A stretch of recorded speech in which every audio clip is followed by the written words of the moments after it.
Hello, and welcome to the Student Ministry Conversations podcast with your hosts, Brent Aiken, David Pruitt, and Russell Martin. This podcast is all about equipping, encouraging, and inspiring youth pastors weekly with topics that are brought to the table by youth pastors from all over the world. And now, here's your host for this week, Brent Aiken. Hey, and welcome to the podcast. If this is your first time listening to us, we want to welcome you and invite you over to our website, studentministryconversations.org, where you can find all of our previous episodes, show notes, blog articles, and much more.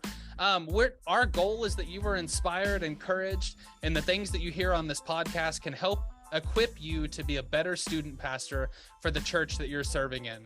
Before we get started, I do have a quick announcement.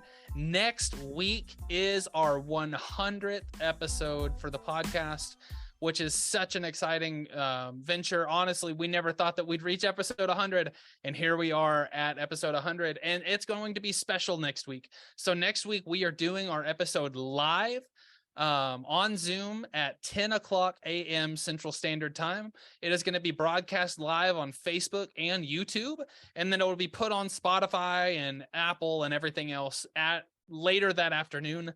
But we are excited to bring our 100th episode to you live. We're going to have giveaways with books and resources that we've been given from different guests we've had over the course of our podcast so far. We're going to invite a few previous guests to come back on the show and talk with us. And then also, we are just going to have an opportunity where you, if you are listening to this and you want to jump in, we're going to invite a few of you to jump in and share your favorite things about the podcast, maybe an episode that stood out to you. But either way, it's going to be a lot of fun. It's going to be a party. We are excited and we cannot wait for next week, April 20th at 10 o'clock a.m. Central Standard Time. So today we are sitting down with a good buddy of mine, Mark Beasley, and Mark has been a youth pastor for roughly 15 years. And he is going to continue the Students on the Fringe series with part 4, and that's reaching the unconnected student. And so without further ado, this is a great episode. I can't wait for you to hear it. So let's dive right in. Hey guys, welcome back to the podcast. Today we are sitting down with Mark Beasley. And so Mark has been a buddy of mine for a long time. Super excited to have him on the show. And man, what a big deal. Episode 99. Super pumped that you were able to come on the show and then continue what I started kind of as just like a hunch of like this mentality and this mindset of like the students on the fringe. And like the students that like really churches either have a hard time reaching or either have maybe they just don't know how to reach that particular group. And so we're excited to do Students on the Fringe part 4 today, which is going to be unconnected students. But before we get into that, Mark, tell us about you. Tell us where you're from, family, anything else you want to share. All right. Yeah, Brent, known you now, probably a little over 10 years in our little group that we've had through DYM, Facebook, and then Thursday morning calls and prayer and connection. Been married to my wife, my sweetheart, Jessica, for 21 years. This year will be 22 years. 3 kids, 3 boys.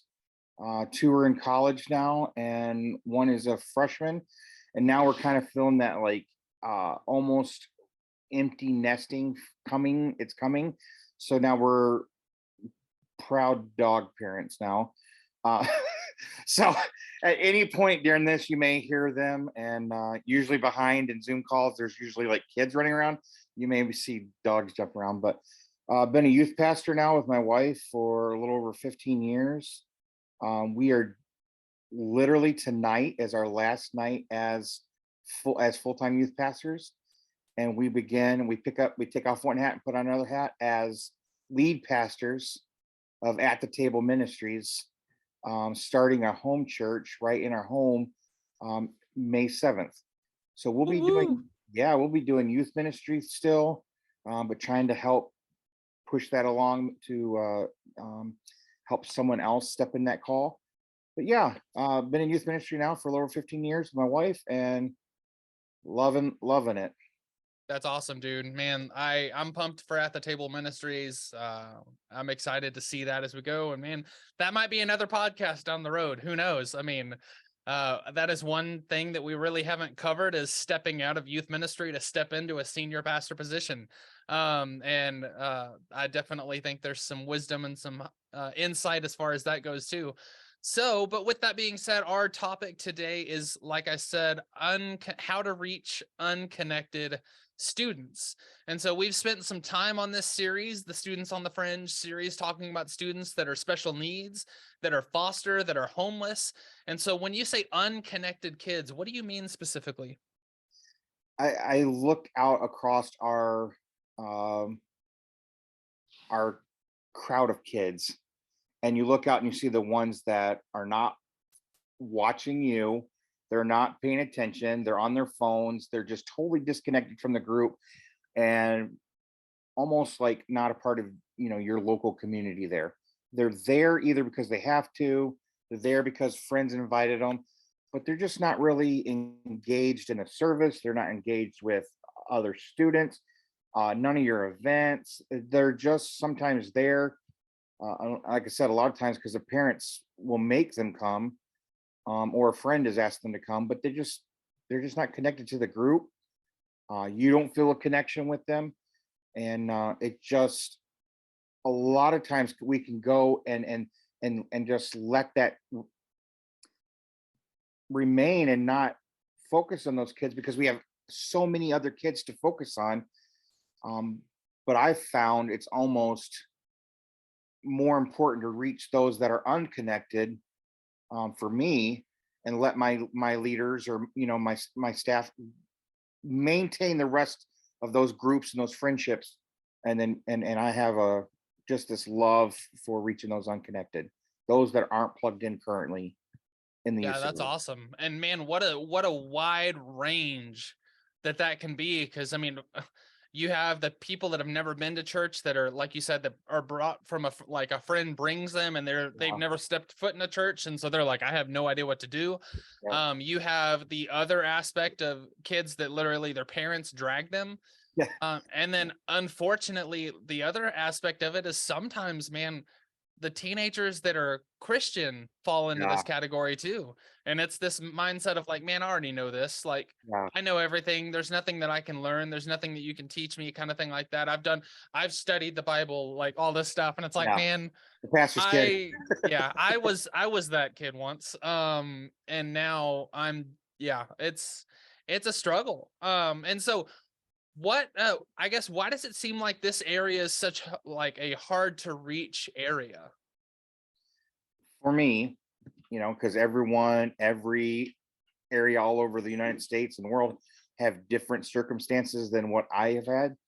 But for me, I find it difficult because sometimes don't feel like I can reach them. Like maybe they don't like me, maybe they don't like what I'm saying, or sometimes we have these thoughts in our heads like maybe I'm not cool enough. I'm not able to reach these kind of kids. How do I reach these kids if they're not even listening to me here? I think sometimes for me it's just, I worry that they're not connected to, they're not buying in.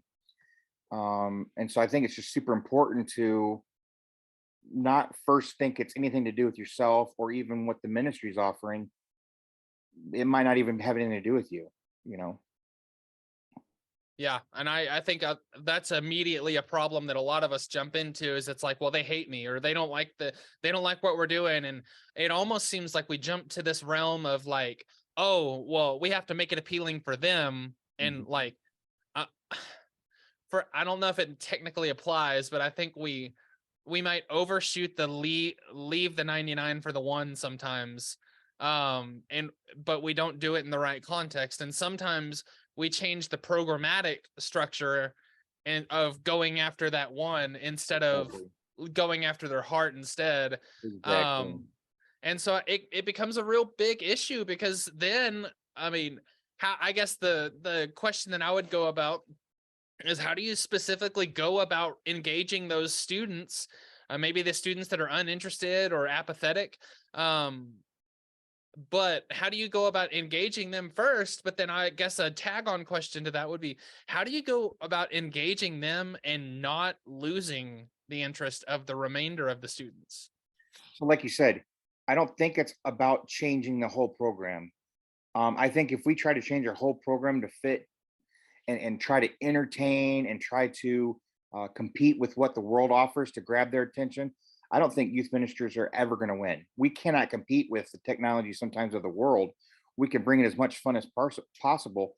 But like you said, the key is, how do we gain their heart? How do we gain their heart? And so I don't think we change our programs necessarily. That might be needed in some situations. But what I've found is, to get their heart, I must come to them, not them coming to me in youth service, but me going to them. I was sitting here thinking before the show of different ones that stand out. I mean, we could literally talk about this for hours, because We have time, man. I'd love to hear one. uh, there's so many people stand out, but I have Ben, and Ben stands out in my mind. Carl stands out in my mind, and then I had one more I wanted to share today, um, but we'll get to them. But the first student I had back years and years ago, when I first started in youth ministry, his name was Ben, and Ben was not in school. He had quit school. He was just staying at home, wouldn't work. He wasn't working. He just had pretty much given up on a future. Ben didn't want to come to church. His mom begged me, "Is there any way that you could reach him? He won't come to church. He doesn't believe in God. He just is so hard-hearted. He's giving me problems at home. Is there anything you think you could do?" And immediately I'm like, "If you can't do it, what am I going to do?" And I just thought, the kid likes to eat. He'll like to eat. So I called him and I said, "Hey Ben, what are you doing on around noon on Wednesdays?" And he's like, "Nothing, just chilling at home." And I said, "Well, Ben, I'm gonna pick you up. Let's go get some Taco Bell." And so we started, and for probably 4 or 5 weeks, every Wednesday at noon, we started getting Taco Bell. Um, one week I dropped him off back at home. His mom called me in tears and goes, "What did you do?" And I'm like, "Oh my gosh, what did I do? What did I do? I don't remember. We had Taco Bell." And she's like, "I don't know. You and Ben were talking, and all of a sudden he said he's going back to school tomorrow." And so, just in those times, Man. yeah, just in these times of eating some tacos and just no agenda, just loving on this kid. He just gets this idea that he wants to go back to school. Uh, one Wednesday, I picked him up from school, and it was like 3:30 now. We had to move him to 3:30. And I said, "Well, if I pick you up for Taco Bell still, then I'm going to need you to come to my youth room, because I don't have much time between our time of hanging out after your school to where I have to begin cleaning up the youth room and getting it ready and getting service ready for that night." He goes, "I'll come help." So That's he started, awesome. yeah, he started coming, and he watched me for a first few rows of setting chairs up and organizing the way I liked them, and organizing all the cords running down the middle aisle the way I like them. And so he then took over that job and started doing that job, and you know started coming to youth service. Then he gave his heart to the Lord. Then he started helping lead. And so, I mean, it just went from totally disengaged, totally not even wanting to be in church, to where I just went and had lunch with the kid, loved on him. We talked about, things I totally had no interest in, like anime and, other things that he just loved. I had no idea anything about it. So, but started liking some of the things he liked, and found out, wow, these are some cool things, and connected with him. And Yeah. it was heartfelt. It was real. There was no gimmick behind it. I wasn't just doing it because I wanted a parishioner, a church member to be happy, a mom to be happy. But I didn't want to just go at this like I'm trying to accomplish or win this kid. I simply wanted a relationship with them. That's awesome. Um, and it turned it out where he went back to school, graduated, he got plugged into church, all because I didn't wait for him to come to me. I went to him and had some lunch with him. It was that simple. And that person now is Billy Graham. No, I'm just kidding. Billy Graham's assistant. No, but I mean, how cool is that? Like, and in the grand scheme of things, like, I think sometimes we feel so defeated before we even start. And in Yeah. the grand scheme of things, most times you have one of these apathetic, unreached kids. It's, man, like, I just want to, I just want to know that you care. Yeah. Like, Yeah. and so when you show that, man, investment happens because they're like, okay, if you invest in me, I'll invest in you. Yes. But a lot of times we have to make that first step. And I'm not saying that that's like a cut and dry every single scenario. I Exactly. mean, not every kid's going to come to Jesus over Taco Bell. But Yeah. with that being said, like, you just have to show that you're invested and you care. Yep. Man, that's an amazing story. You said you had one more though, so I want I have to. I have another one that's really good. It's actually it's a car full of them. I have current students now, 3 kids that weren't really attending church faithfully. They were absolutely disconnected in our youth service, literally so much so that a couple of them, we have this huge jumbo beanbag that they would fight over it and come to just sleep during youth service. They'd come and sleep, and I'd have adults approach me like, "Are you going to wake them up?" I'm like, "Why would I wake them up? Let them sleep. I don't care. Let them sleep for a little bit. I'm not going to fuss with these kids." So they come in to play some video games before service. When it's time to preach and all like that, then they're on that beanbag falling asleep. And I'm like, how do I get them? Because I'm trying different things like I did in the past, and it wasn't working. Taco Bell wasn't working. So I said, one of them had hit me up on Messenger and said, "Hey, can I borrow $2?" I'm like, "You can earn $2." He's like, "How can I do that?" And I said, "DoorDash with me." I mean, it just popped in my mind like DoorDash. Me and my wife DoorDash a little for extra money sometimes. And I'm like, "You do all the work. I'll drive the car. We'll DoorDash. I'll buy you snacks and I'll buy you dinner. Hang out with me for 3, 4 hours a night. And, 1 or 2 nights a week, whenever you want. And anything we make extra, it's all yours." Here, he starts doing this with me for a few times. Then his sister's like, "Hey, I want money." I'm like, "Come DoorDash." These kids just wanted some snack money. And That's then a friend amazing. joined in. So we had 3 people, radio up, windows down, just letting them talk, letting them share about school, their life, and here these kids that are totally disconnected in the church, we start connecting in the car because it's just the 4 of us. We're laughing. These kids are making nasty smells happening. They're making funny jokes. So there's all these things. So these, like, as they're making gas and they're making jokes and we're just being light. We're just doing life together. Relationship just naturally starts happening. Then they're calling me, asking me, "Hey, I'm having a test come up. Can you pray?" Or, then they start plugging into church and just things start happening when the relationship happened first. I got to go out, hang out with some kids. They were doing DoorDash and then they got the money for it. But then I was also building relationship with them as a second thing. And so then that turned into, once they knew that there was this trust that was built there, I wasn't out there for nothing. I could have been at home, playing Call of Duty with you. You know, we could have been at home playing Call of Duty, but I was out there just riding with them and just loving on some kids, and we had a blast. It was so much fun. Yeah. Just simply, again, not expecting these kids to necessarily get it in my program or at our church, but us going to them and doing something that they want or something that they need, Yeah. and helping them. So they wanted some money for some snack money for the week. I'm like, all right, work for it, and I'll help you and build relationship that way. So there's been many ways there. I can think of one more way. We had a kid that couldn't come. He was in every sport, wouldn't come to any youth service because he's always in practice and always in sports.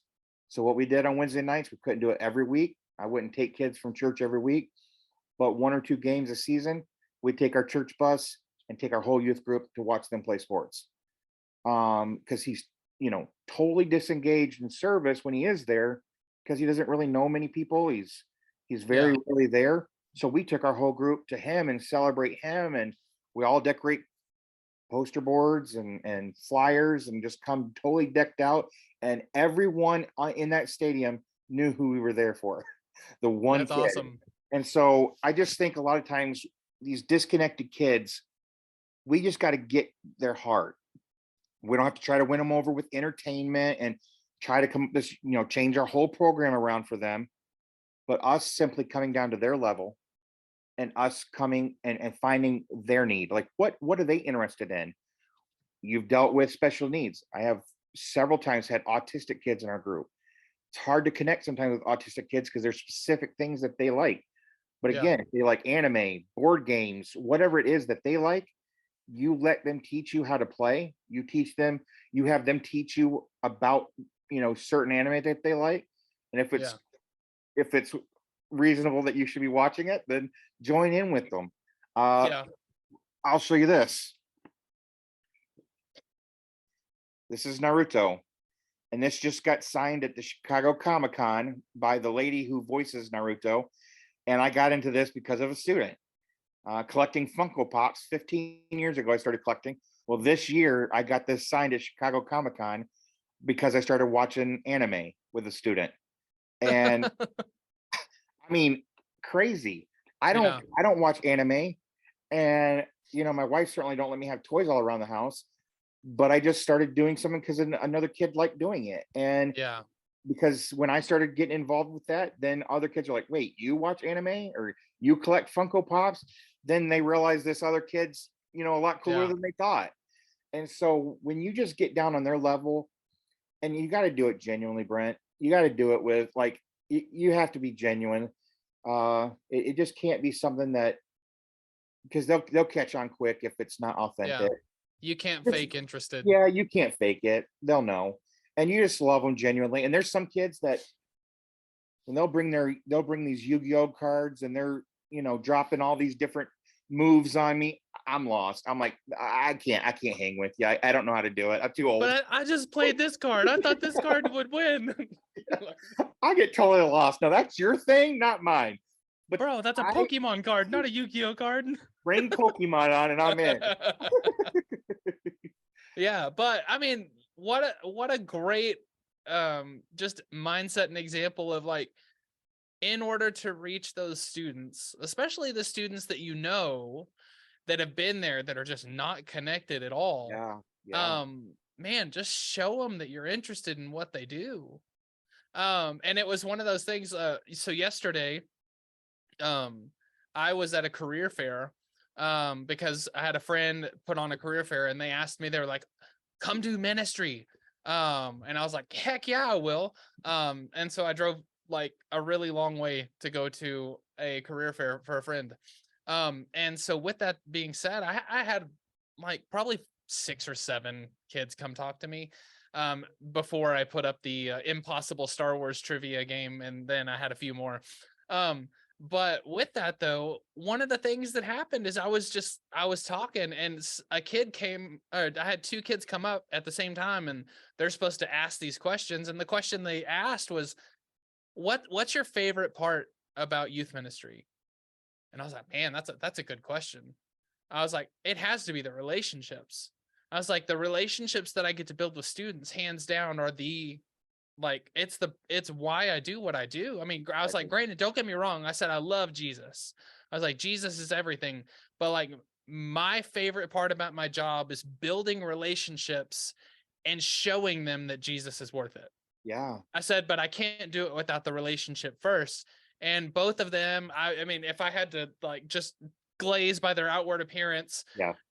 gaze at their outward appearance. If I had to gaze, is that a fat joke? You just no, gotta throw no. off glazing like I'm gonna. You're trying to reach me? Yes, I was in when you said glaze. I was like, really? Tell me more. Gaze at their outward appearance.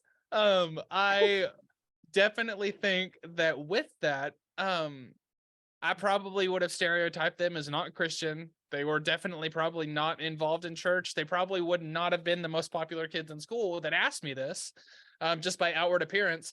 And it was just one of those things. I don't think they were expecting my answer.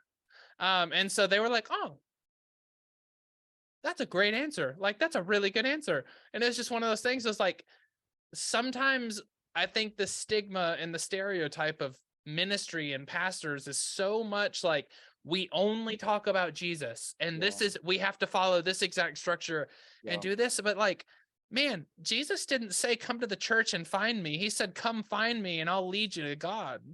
And so with that, like, that's how all of the disciple making practice was. Yeah, sure. I mean, you can reference times that Jesus taught in a synagogue, but like, 90, I would say a lot more of his time was spent outside of the synagogue than inside. Exactly. And so using that time for Taco Bell, or using that time to DoorDash, like, I mean, how cool is that? It just gives you opportunities to where you can be the person that shows them that they're worth it. Yeah. And I think more than anything, teenagers, and we have this conversation all the time, teenagers struggle with identity. Going back to our episode with Brad Griffin, he talked about like the 3 big questions that teenagers have. And the first one is, who am I? Yeah. And so they're looking at the world around them, trying to find this answer of who am I? And if you step in and say, hey, you're worth it, they're like, I am. Yeah. And so you have this huge opportunity to step in with Taco Bell or Funko Pops. Is that what you said? Funko Pops. I don't collect those. I am a Marvel fan, and I do. Hold on a second. You're a youth pastor and you don't have a Funko Pop? I don't, man. I might need that signed one that you just got from Comic-Con. No. I'll get you a different one. But no, with that though, like, you find what they're interested in, and obviously I use Marvel and Star Wars because those are the 2 things that I'm heavily invested in. And you just use that as an opportunity. Man, talk about crazy stuff. And if they go down, like, deeper down the nerd pool than you, man, just embrace it and run with it. And if you don't know anything about what they're talking about, like you said, dude, learn. Yes. What is it going to hurt you to spend 15 minutes researching what anime is, or like what Naruto is, or anything like that? My wife gets so upset with me because when I have a new student that has a new thing that I don't know, Star Wars X-Wing game. Have you played Rogue Squadron? Heck yeah. Yeah. So here I am getting on Amazon, buying all these TIE fighters and pieces and ships and things for this game. And she's like, what are you doing? And I'm like, I don't know. I have no idea what I'm doing. She's like, do you know how to play the game yet? I'm like, no, but I'm learning. And so this kid comes to church the next Wednesday night. Before church, we have hangout, and I'm sitting down and I got my ships all built and ready to go. He's like, what do you got here? And I'm like, I'm ready to play. Teach me. He's like, you went and bought all this stuff before we played? I'm like, bro, I'm in. Let's do this. I love Star Wars, and I've never played this game, but and she's like, why do you do that? I was like, cause I'm a kid at heart. Sure. So connecting with these students is fun. Yeah. It's fun for me. That's, like you said, it's the best part of our job, being able to connect. Once you make that connection with a student that's unconnectable, non-connecting, that when you feel glazed or like, what when you just feel like they're just not, I gotta get a donut today. When you just feel like these kids are not connecting, and you're able to make that connection with them, it's like, bam, this is why we do what we do. Because the one that seems unreachable is almost, it's almost like not a challenge or a game, but it's almost like, again, it's just a fun part of the job, because it's like, I know they're here for a reason. I know God brought them into my life for a reason. And if they're if they're in a chair in your room, you can reach them. That's why they're there. God knows 100%. God knows what he's doing. He can be they could go to any other church, and they could meet with anyone else, but God allowed them to be there with you. So you do a little work, a little research, a little listening. Sometimes you don't always enjoy what they're teaching you. It might not be something you enjoy, and then you could turn around that 15 years later, now you're collecting Funko Pops and getting them signed at Comic-Cons, because they, it's just what happens when you connect with kids. So it's a blast. No. That's awesome, dude. 100%. I can't argue with that at all. And so we've talked about the students that are there, that have been there for a while, that you know who they are, but they're really not connecting. But how do you specifically go about reaching students that might not be from a church background, or maybe they're just new believers and they haven't been around for long? Obviously, we, even if a kid's really unconnected, we still know their name, we probably know their parents, we know what school they go to, we probably through the grapevine know what activities they do, stuff like that. So there's really a lot of ground to hit right off the bat, Yeah. where we can like, hey, like, you know, like the kid in sports is like, you dude, we're gonna come celebrate you in sports, that's awesome, like we know that you're on the baseball team or whatever. Yeah. And how do we go about finding this opportunity with kids that we might not know so well? So when it comes to different places to find students or to reach kids that aren't maybe in your group now, I think a lot of times is really relying heavily on your, getting youth leaders. I don't care what size church you are. If you have 5 students, 50 students, or 500 students, you find people in your church. We find a young married person that still loves to play basketball and relive his high school days or her sports days, playing softball or whatever it may be. And you get them plugged in and you go to a softball field and, do a cookout and offer free hot dogs and just come and play place where the kids are at hanging out. And we've had students, and like I talk about these kids that were doing DoorDash with me, they weren't plugged into church. They had no idea about the Bible at all. Their language, that what they said wasn't church talk. Some of the things that their recreational things outside, things that they were doing at home, you know, not allowed in the church. And so they get in the car to DoorDash and they got a link. They're cussing, they're talking about smoking pot, they're talking about, doing this and doing that. And it's like, so how do you reach these kids that don't know anything about the Lord? And it's like, soon as they know you're a youth pastor, so the first thing they start doing is, I'm so sorry, Pastor Ron, I'm so sorry. I didn't mean to say that. It's fine. It's okay.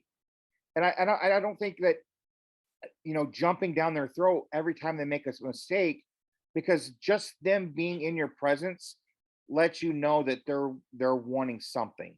They're Yeah, willing to learn, or they're willing to, they're willing to at least apologize when they make those mistakes. So yeah, take that for what it is, that listen, this is a work of sanctification. We're not perfect yet. That it's going to take time to mold them and shape them. And just like Christ, it took for us, God's still working on us. So we have to be patient with these kids that aren't, yeah, biblically smart or church smart and don't know all the talk that we know and this Christianese stuff. And they just don't get it yet, but they will. It starts first, you know, taking them fishing. It takes, going to a lunch or going to a sport or getting plugged into where they're at, and then not putting expectations on them to immediately, be ready to be a deacon in the church. They're not ready yet. yeah, Don't set so high of expectations on these kids that they don't ever want to come back. Love them where they're at, love them through the process. And then when you, again, build that relationship first, you think of all the times that Christ went after disciples and went after people, yeah, in the horrible conditions that he found them in, but he was patient enough, and you look at just even the life of Peter. How many yeah. times Peter stepped out of his place, and even God from heaven had to say, "Be quiet. This is my son. Let him speak." Yeah. You Stop know, it. and so that's how we have to be with these kids that aren't churched. Is realize that it's going to get messy. Yeah, Being a shepherd, messing with sheep is dirty. And not feeling defeated because they might slip and say a word they shouldn't, or talk about a certain topic they shouldn't. Because if you start correcting them, and I'm not saying that you don't correct them, I'm not saying that, they'll be quick to correct themselves before you even have to most of the time. yeah, And then you just say, hey, should you be talking about that kind of stuff in my car? Oh man, sorry, Pastor Mark. And just loving them through that, not yeah, not beating them up over it, and just walking the walk with them. yeah, Hey, before you get out of the car tonight, I want to read you a couple scriptures, and I want to pray over you before you go. That whole trip, we were just talking about school, video games, whatever it may be. Yeah. But at the end of the night, we close, and I say, hey, I'm going to read a couple scriptures for you, something that's on my heart, and I want to just pray over you for this week. And just as you love them through that whole time in the car, you're loving them enough to share Christ with them.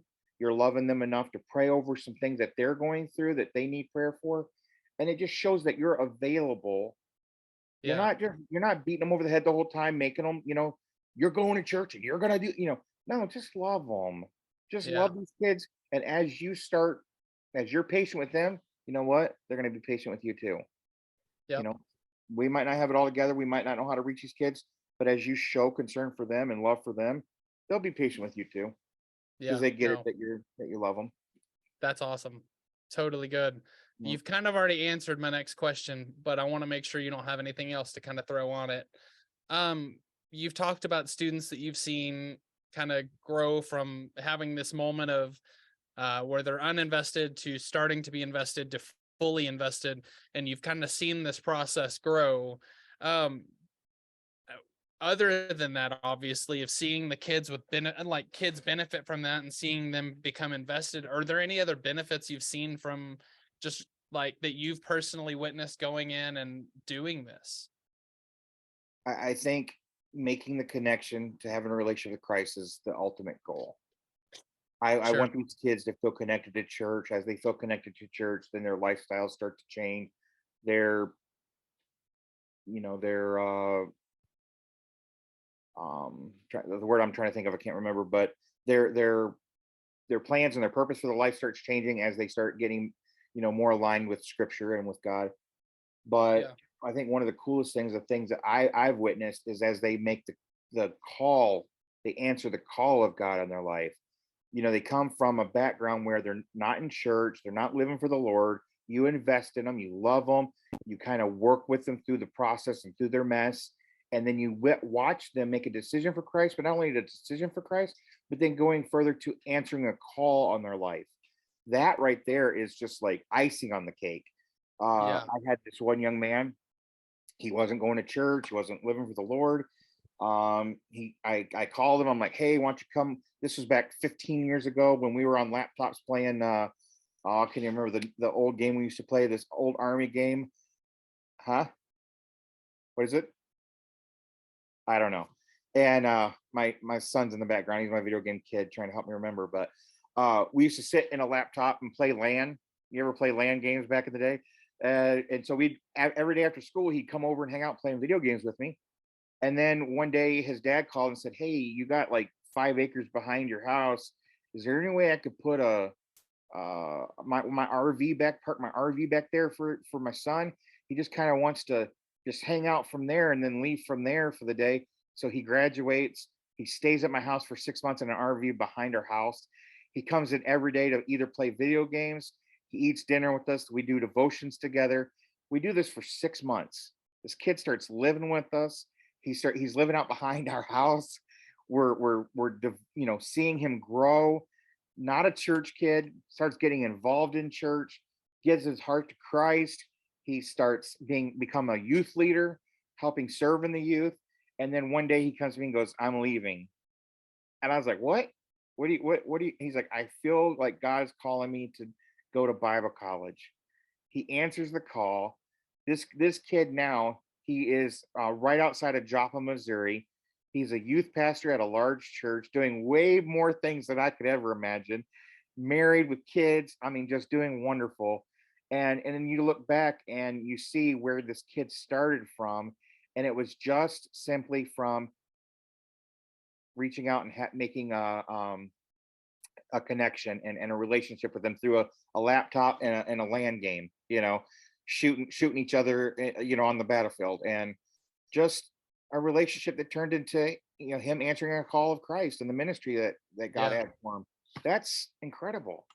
Yeah. And all it took was you being there Yep. Just, and you involving him in the life that you already had going. yep. Letting him see what we do. And Yeah. that kind of goes into why we started our ministry at the table, because of these students. They're reaching these unconnected. We want to do that the same for our families and our community. That's Yeah, why we started at the table, because everyone is welcome at our table. that's How awesome. many times have we built relationships with our teenagers outside of, how many times have your kids been at your house, or how many times have you been out to lunch with them, or you've sat down with them and you've had conversations outside of the sanctuary or outside of a church service where you connect with them better at your table. And Yeah, I'm like, God, this is it. This is exactly what, make it bigger. Instead of just reaching just kids, reach families and in your community by breaking away all these expectations, breaking away all these, uh, you know, s- this is the way it should be, and just yeah, loving on people simply over breaking some bread together, and breaking open the Word of God together, and yeah, just loving people where they're at. yeah. That dude, that's awesome. That's so cool. Yeah, it's Man, amazing. you're a rock star. I definitely amazing. So as we dude, such a great conversation. Outside of this conversation, would you direct anybody to specific resources or a specific something that you've used in the past to kind of direct where you've kind of landed with this approach? Yeah, if you know me at all, I've got shelves and shelves and shelves full of books, and most of them I've never even finished. I love listening to podcasts, but my main go-to is other leaders. My main go-to is, if I have a question that I need answered, I go to my group of youth pastor buddies on Facebook. Finding a group of people that you can connect with, either our DYM Facebook page, or there's different local groups. I have about 10, 15 youth leaders here in our community that we talk all the time and text. That's my biggest resource, is stealing from my friends, stealing what they're doing. If I find out something's working, it's mine. I'm taking it, it's mine. So I'll call a friend of mine. I'll say, "Oh my gosh, what are you doing?" And he'll share with me what's working, or she'll share with me and say, "This is what we've done and it's working." I'm like, "Okay, it's mine now. I'm trying it." And if it works, it works. And so I think the biggest resource is to just find a mentor. Network. Yep, and network. Yeah. Find someone to hold you accountable. How many students have you reached this month? How many kids? How many new kids are coming into your ministry? What have you done to reach other kids? Like, we got to continually have the mindset that we're not through. So have someone that's accountable to you, that's holding you up to this standard of keep reaching new students. Think outside the box, and then have someone help you. How do you think outside the box? What are you doing? So networking is probably my biggest resource. I love it. That's awesome. Yeah, I'm typing notes as I'm listening, so I'm just gonna cut this when I actually edit this. So we're pausing for a second. Um Travis. I'm always trying to throw episodes that we've already done that kind of talk on this as well. And Nice. so Travis Deans is with the National Network of Youth Ministries. So I'm gonna tag his. And then also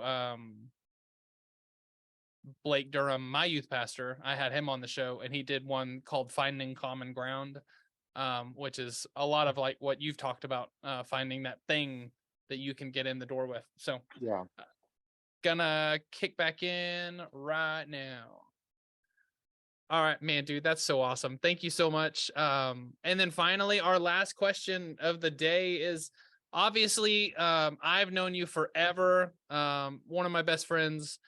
But with that being said, how can other people get connected with the amazingness that is Mark Beasley? Um, well, I'm boring, but I have the old people social media, Facebook, YP Mark B, and then Instagram. You can find me the YP Mark B. And then at the table men for our youth and for our church coming up. So just love to, I'm here anytime if you want to network. I love talking to people about the Lord. I love talking to people about relationships. So if you're stuck, if you want prayer, You want to connect, have some ideas, I'll give you everything I've ever done. I'll give it to you. I'll tell you everything I've ever done, what works for me and what hasn't. So yeah, the YP Mark B on Instagram and Facebook, at the table.men, for our socials, for our new ministry. And yeah, always willing to connect and love on you and pray for anyone that wants to connect. Man, that's fantastic. Super grateful for you, buddy. I love you, man. Grateful for all the conversations over the past decade that we've had. Yeah, even over And better than youth ministry. You've always carried me in Call of Duty and Fortnite, and so you've been there for me even more than a networking buddy in youth ministry. It's yeah, always saved my life. yeah. But one last piece for everybody that's listening to this. I've mentioned this a few times, and I've had a couple other buddies on the show that are a part of this youth pastor group that everybody keeps referencing, just like Mark did a couple times. So when I was a youth pastor at my last church, I was about 3 or 4 years into youth ministry. We moved to a new church. The church was 5 hours from my family, 6 hours from my in-laws. We just had a newborn baby. We knew nobody. And the Download Youth Ministry Facebook group, and at the time there was youthmen.org Facebook group. I think that might still be a thing. And so with that, one day I just got on and I was like, man, I need to talk to some people. Like, would anybody be down for joining a Google Hangout? Because Zoom wasn't really a thing back then. And I was like, would anybody just be willing to join on a Google Hangout and come talk about life and ministry, and like, man, just talk for a little bit.